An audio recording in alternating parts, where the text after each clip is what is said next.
But you promised me no more RNG. Why you do this?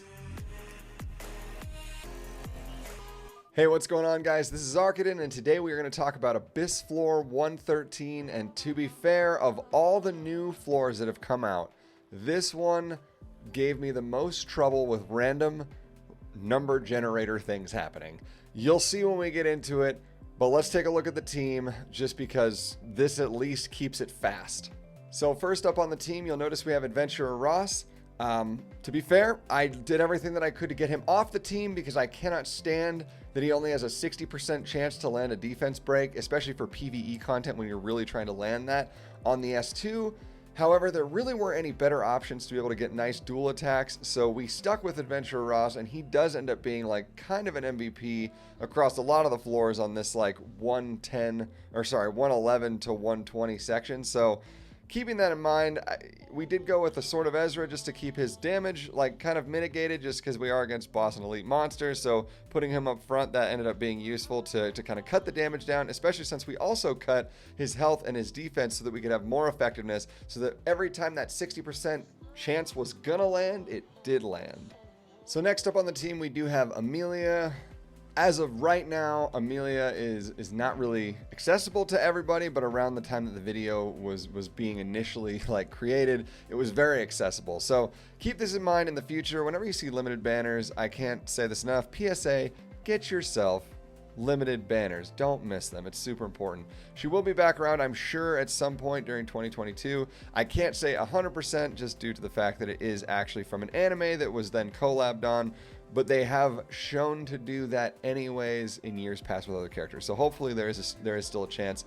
The main reason she's so good here is because she has the ability to cycle very quickly, because she's just a fast unit in general, especially if you put Magaraha's Tome on her, which is what I have right now, as well as the fact that she has a boost with a attack buff on her S2, good heals, good shields, and then the biggest thing that's also really important for this floor is the fact that she cleanses. She has cleanse on those heals as well. So Emilia in general was a great pickup, specifically because she's just so well rounded. So if you can make that up in other units, like whether that's green lots just for the boost, or just anything else that can just give you those heals, and that's fine for you, fine.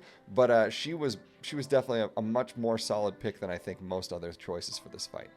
Well, since we were talking about cleanses and dual attacks already, Kitty Clarissa is only another super useful character to have in this particular fight. Her EE on her S1 is the one that we ended up using this time, gives more healing. So again, having more healing in general is never going to be a problem in any of these fights. So just whenever you're getting those dual attacks, you're also getting a small heal on somebody, which is really, really nice. We did use Warhorn to be able to get more attack for the entire team, as well as to help her to cycle even faster. You'll note every time that we play with Kitty Clarissa, we usually try to make her very, very fast, which is why she's 255 and the fastest on our team. And then also, and you'll note in this one, we didn't have her effect resist nearly as high as her effectiveness this time. And the main reason for that is because we want to make sure that we are stripping when we use the S2. The mobs in the very first phase have some nasty attack buffs and immunities that can really, really, really mess you up so fast. So having that ability to get rid of those, as well as there's also some immortalities that actually proc on those mobs, being able to just strip that off is great. You also get a little bit of strip with your A Ross on the S1. So when you factor in that you've got like the strip on her S2 for Kitty Clarissa, she also has a cleanse on her S3, and then you also get the dual attacks once that S3 with the loveliness being procced on it with the highest attacker existing. Kitty Clarissa is just an easy choice for this one to try and cut down as much RNG as possible and to literally hit on almost every mechanic that this fight is going to throw at you. Finally, for this team, we're going to have Taranor Guard, who just works very well with all of those characters who are going to be getting extra dual attacks on their S1s, because Taranor Guard's S1 does defense break. So giving yourself more chances for that other than just A Ross's S2 is really useful. Also, if it is already defense broken and it is Taranor Guard's turn, big suggestion would be to use the S3, because A, you're going to get a little bit more damage out of that, assuming that it's Mulled, but B, you also, on certain mobs, if they're not like immune to CR pushback, he can actually CR push them back too, which gives you an even bigger advantage when you're cycling. So all good stuff.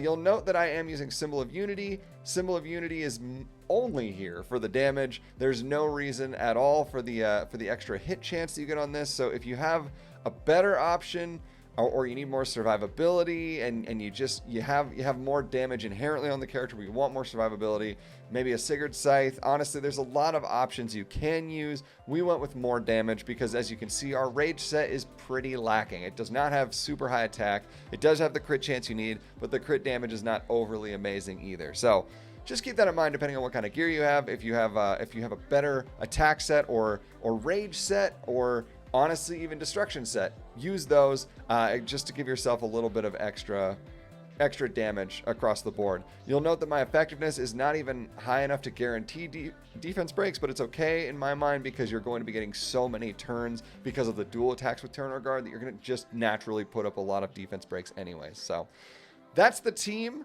You'll see how this works and why this works, and it's going to be great. You guys are going to love this fight, I hope. We'll see. Jumping right into phase 1 of the fight, we are going to have 1 Carbuncle Fluma right off the bat, as well as 3 Radiant Pyros. Biggest things to note here are that the Radiant Pyros, once they get buffed by the Carbuncle, which is pretty much right away in the fight, they do nasty, nasty damage. It gets worse once they hit 30% because then they switch to Swallow Kick, and then they really, really, really start to hit hard. So, something to note, Kitty Clarissa can get rid of the Immortal that is given to them once they hit 0%. If you want to kill one, make sure that you go all the way down to Immortal, have Kitty Clarissa's S2 ready to go, strip it, and then immediately kill one off. Killing off even 1 Radiant Pyro will cut the damage down that you're going to be receiving very significantly and can be super, super valuable. If you don't have that right off the bat, think to yourself, okay, how do I not make them hit 30%? Because if they don't hit 30%, they're not going to do quite as much damage. And then at that point, kind of make the decision to sort of split the damage between a couple different Pyros until you're ready to actually just full nuke one off the map. The faster, the better. That's the biggest thing in this, is obviously 3 damage dealers is going to do way more than 2 is going to do more than 1.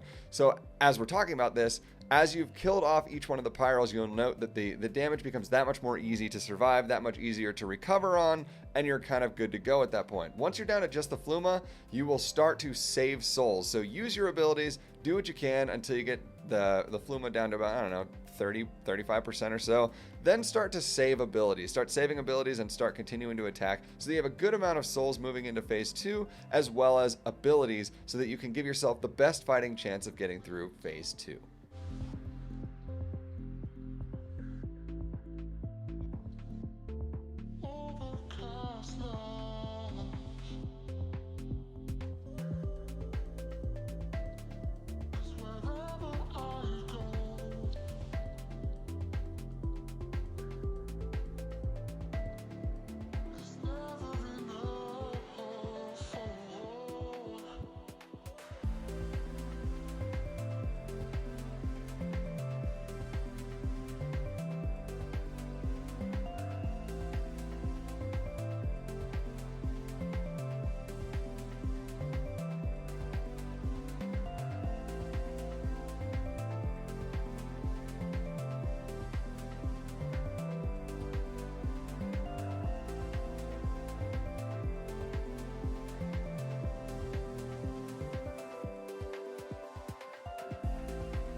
So for the last phase of this fight, you'll notice that we have Khawazu and Khawana. And the team that we have here is honestly here to sort of cheese some pretty important mechanics. And by cheese, I mean actually just deals with them so well that it's going to be hard to find a better way to deal with this. Let me just explain that to you. So Khawazu has an ability called Burning Vitality, which when it'll release it and change all burn and immunity effects on the enemy, aka you, into Endless Flame. Endless Flame is just going to be continued burn effects. The more burn effects you have after you reach 3 of them with the Flame Strike, they'll also use Ember Storm, where he's just going to do a Fire Explosion and extinct one of your enemies, or basically one of you.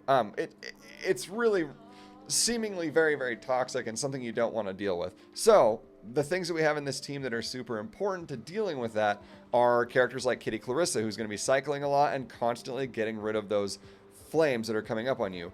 Also, Emilia, who's also moving quickly, especially with Magaraha's Tome. You're actually getting a ton of just general cleanse on your team. This makes it so that you're not having to deal with anything. Honestly, you're actually able to just get rid of the buffs, or the debuffs rather, before they're ever a problem. So the big strategy on this particular fight is continue to always keep up loveliness and constantly, like, just so you can have the dual attacks on your Kitty Clarissa, which is A, going to be getting rid of debuffs, and B, giving you those dual attacks. You're going to focus specifically on Khawazu, because Khawana, even if you kill her, she just comes back. There's no actually killing of her. She just like gets stunned and then they ends up going back to full health. So don't even bother attacking her at all. And you're just going to keep focusing everything that you have into Khawazu. All in all, this fight is extremely, extremely frustrating sometimes on the RNG because the damage is really, really high that you're having to deal with, and sometimes you just get hit on the wrong thing, or it just doesn't time out the way that you want it to. But for the most part, assuming that everything's cycling at the right speeds and you're actually landing defense breaks, you'll actually just crush this fight down. If you don't land defense breaks, you may have a little bit more trouble. But that's basically it. That's the fight. Just keep cycling into the Khawazu. Keep continuing to heal and cleanse with the and to push with your Emilia. Constantly keep trying to do the S2 because you'll have lots and lots of souls on your Aros. And then if you've got a defense break up already, use the S3 on the Taranor Guard. Otherwise, just S1, continually keeping up that defense break so that you can get it done quickly.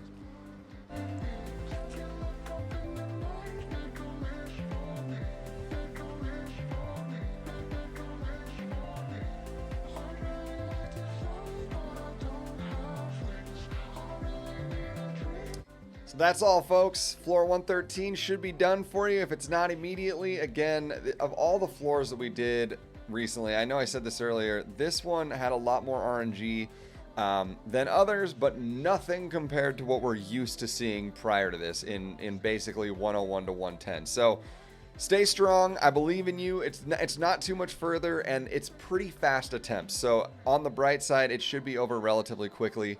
If you guys are new here, welcome to Level Up Together. Glad to have you here. Make sure if you guys love this content that you are liking it, commenting, subscribing. All of those things help us to be found a little bit higher in the algorithm and hopefully can continue to grow the channel and kind of what we're doing here. So appreciate you guys. We will see you in the next video. Peace.